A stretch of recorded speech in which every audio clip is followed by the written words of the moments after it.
इन भाई साहब का कहना है कि जो रामायण है वो बौद्धों के ग्रंथ से चुराई गई है। आइए वीडियो देखते हैं। पहली रामायण थी वो बौद्धों की रामायण थी, दशरथ जातक के नाम।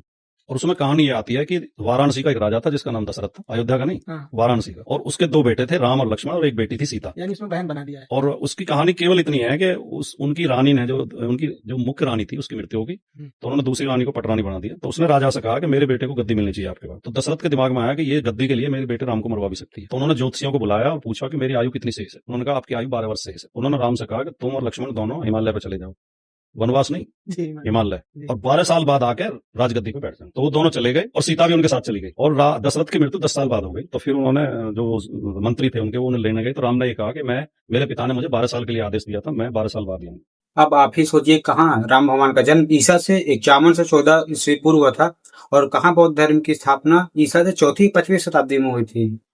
और देखा जाए तो हमारे रामायण का एविडेंस श्रीलंका तक में मौजूद है, और इनके रामायण का कोई अता पता नहीं। तो ऐसे ही लोगों से सावधान रहें।